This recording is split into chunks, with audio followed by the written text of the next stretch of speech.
नाविका रे वारा वाहे रे, डौलाने हाक जरा आज नाव रे, नाविका रे वारा वाहे रे, डौलाने हाक जरा आज नाव रे.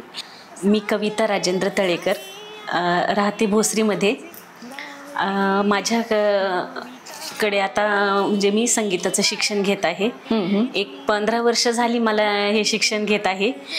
पण मला त्याच्यामध्ये अजून काही असे शोध घेता आले नव्हते. कारण आपल्या मागच्या जबाबदाऱ्या आणि घर संसार सांभाळून हे सगळं करायचं होतं.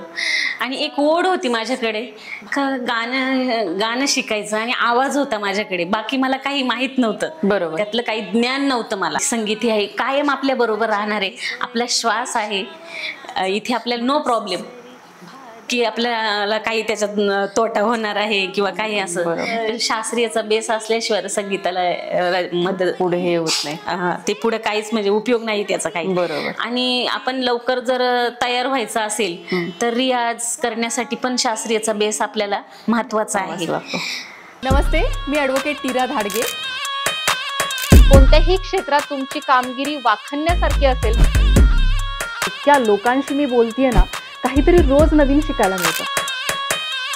एकमेकांना मदत करण्यासाठी तुम्ही ही कम्युनिटी जॉईन करू शकता, पुणे वुमन्स क्लब.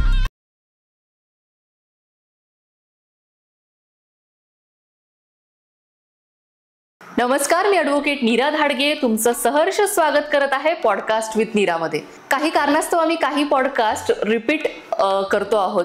काही लोक आमच्याकडे ऑलरेडी येऊन गेली होती, पण काही कारणास्तव ते शूट आमचं यूट्यूबवर येऊ शकलं नाही. आणि त्यातल्याच एक कविता मॅम आज आपल्या बरोबर आहेत, ज्यांचा पॉडकास्ट खूप सुंदर झाला होता गेल्या वेळी. आणि आजही आम्हाला भेटून खूप छान वाटतंय. तुम्हाला कसं वाटतंय? छान वाटतंय, आम्हाला पुन्हा येण्याची संधी मिळाली. येस. तुमची आमच्या ऑडियन्सला ओळख करून द्याल मॅम? मी कविता राजेंद्र तळेकर, राहते भोसरीमध्ये. माझ्याकडे आता म्हणजे मी संगीताचं शिक्षण घेत आहे.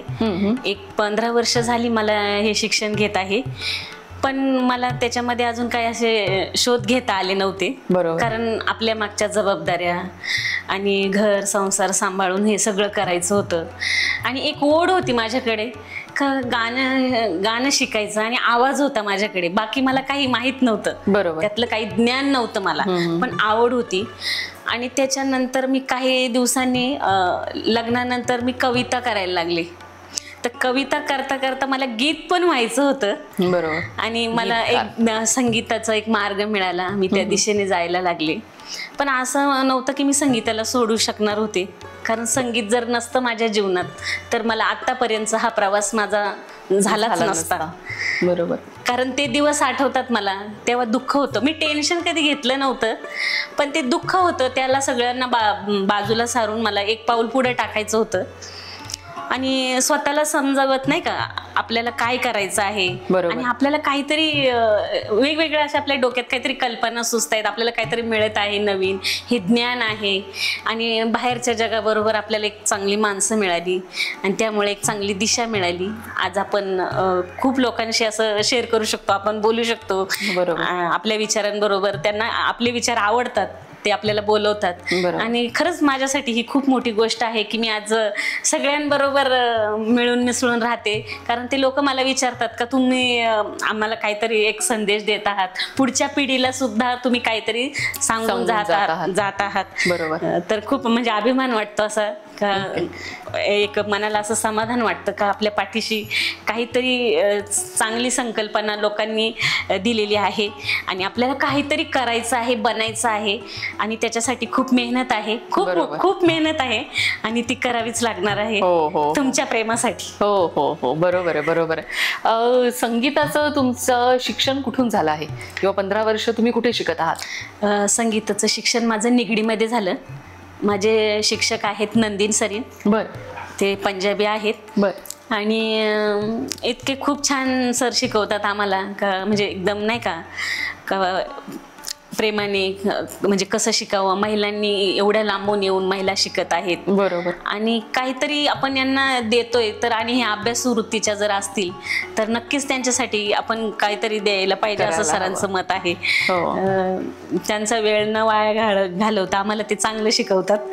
आणि पण मला असं वाटतंय का संगीत हा विषय खूप कठीण आहे. कोणतीही कला आपण शिकायला घेतली ना की त्याच्या मागे खूप सारा इतिहास, खूप सारा अभ्यासक्रम असतो. त्याच्यानुसारच ती कला, म्हणजे जर का तुम्ही प्रोफेशनल संगीतकार किंवा प्रोफेशनल गीतकार होणार असेल तर त्याच्या मागे ही मेहनत करावीच लागते. जसं तुम्ही आत्ता म्हणालात की प्रत्येक गोष्टीच्या मागे थोडीफार मेहनत असते, ती मेहनत घ्यावीच लागते. आणि आय गेस तुम्ही ती घेत आहात. गेले 15 वर्ष जर तुम्ही संगीताचा अभ्यास एवढ्या कळकळीने करताय तर त्याच्यामध्ये काही ना काहीतरी तुम्ही करून राहणारच असं तरी आम्हाला वाटतं. संगीत या क्षेत्रात यायच्या आधी तुमचा प्रवास कसा होता? संगीत या क्षेत्रात येण्याच्या अगोदरचा माझा प्रवास असा होता मॅडम, माझं माहेर आहे मुंबई, मी खेड्यातून आलेली आहे. मला या खेड्यातून आल्यामुळे मला काही सिटीतलं इतकं ज्ञान नव्हतं कुठे फिरण्याचं किंवा काही असं. आणि माझ्या बरोबर माझी खूप मोठी फॅमिली होती. बरोबर. आणि असं वाटत होतं का आपल्याला काही करायला मिळतंय की नाही. पण माझे मिस्टर पण असे होते का त्यांनी मला कधी अडवलं नाही. बरोबर. का तू असं करू नको, तसं करू नको, इथे जाऊ नको, तिथे जाऊ नको. पण मला त्यांच्यामुळे एक चांगली संधी मिळाली आणि मी ते करण्यासाठी पण तयार झाला. आणि तिथून माझा प्रवास हा अखंड चालू राहिला. तर मी प्रार्थना केली होती देवाला का माझं हे शिक्षण आहे ना अपूर्ण राहता कामा नये. बरोबर. आणि मी सक्सेस झालेली आहे त्यात. फक्त आता इथून पुढे अजून खूप जबाबदारी वाढलेली आहे की आपल्याला रियाजाची गरज आहे. आणि ते सतत नाही का त्यातच आपल्याला राहावं लागणार आहे आता. बरोबर. काय करणार आहात पुढे जाऊन, जेव्हा तुमचं सगळे शिकून होईल त्यानंतर काय तुमचे प्लॅन आहेत? शिकून झाल्यानंतर असं वाटतंय संगीत हे आहे कायम आपल्या बरोबर राहणार आहे. आपला श्वास आहे इथे, आपल्याला नो प्रॉब्लेम की आपल्याला काही त्याच्यात तोटा होणार आहे किंवा काही असं. कारण आपलं आरोग्य जपत आहोत त्याच्याबरोबर. आणि आपल्याला योगा व्यायामाची गरज आहे, त्याच्याबरोबर आपला श्वास पण नाही का वाढतो आहे. तर हे कधीच बंद पडणार नाही आणि पडून पण देणार नाही. माझ्यासाठी मी जरी हारले की मला गाणं नाही माझं सक्सेस झालं तरी पण मॅडम ते माझ्याबरोबर आयुष्यभर राहणार आहे. कारण त्या संगीताने माझं दुःख मी विसरलेली आहे. बरोबर. आणि एक पाऊल मी पुढे टाकलेलं आहे. मी माणसात आलेली आहे आणि मी सगळ्यांबरोबर आहे आज. बरोबर. काय शिकत आहात तुम्ही आता, म्हणजे संगीतात? आता माझा आधीचा जो प्रवास होता संगीताचा तो सुगम होता. पण आता मागच्या वर्षापासून शास्त्रीय मध्ये मी प्रवेश केला. मग मला असं वाटलं मला शास्त्रीय शिकायचं नव्हतं, मला गाण्यांचीच आवड होती. असं नाही शास्त्रीय काय असतं हे पण माहित नव्हतं. पण आता कळलं का शास्त्रीयचा बेस असल्याशिवाय संगीताला मदत पुढे हे होत नाही, ते पुढे काहीच म्हणजे उपयोग नाही त्याचा काही. बरोबर. आणि आपण लवकर जर तयार व्हायचं असेल तर रियाज करण्यासाठी पण शास्त्रीयचा बेस आपल्याला महत्वाचा आहे. खूप छान प्रकारे तुम्ही संगीताबद्दल बोलताय आणि इतकं तुम्ही सगळं त्याच्यामध्ये शिकला आहात. आम्हाला तुमच्याकडून ऐकायला नक्की आवडेल. एखादं छान तुम्हाला जे काही सादर करावं असं वाटत असेल ते प्लीज आमच्या ऑडियन्ससाठी करा. मी तुमच्यासाठी एक मराठी गीत गात आहे. आणि ते गीत मी म्हणजे खूप वर्षापासून गाते. मला अजून त्याच्यातले काही असे पॉइंट सापडले नव्हते. काहीतरी गातोय आपण पण इथे काहीतरी गडबड होते असं. पण तरी पण ते राहून राहून मी तेच गीत गाते. बरोबर.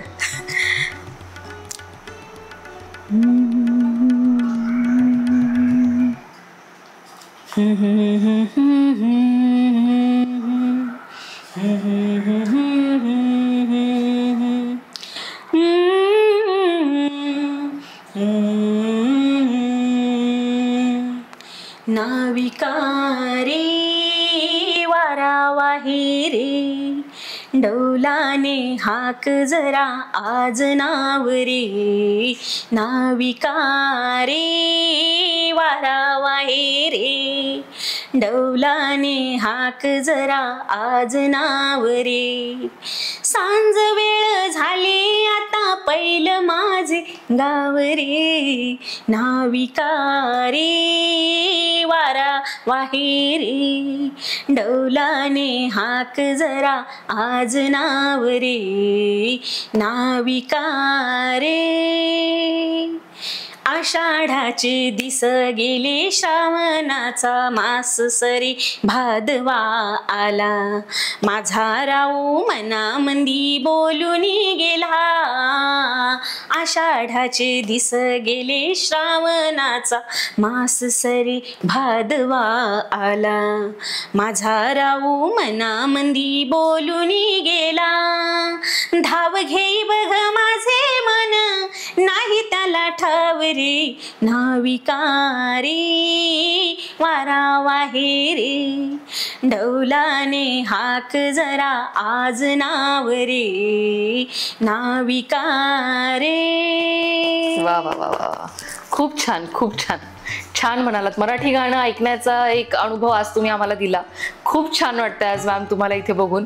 आणि तुमची अशीच उत्तरोत्तर प्रगती होत राहो, अशीच तुम्ही खूप सारा अभ्यास करून खूप मोठ्या ऑडियन्सपर्यंत तुम्ही पोहोचावं आणि आमच्या प्लॅटफॉर्म थ्रू तुम्हाला काहीतरी छान अपॉर्च्युनिटी मिळावी अशी आमची खूप खूप खूप अपेक्षा आहे.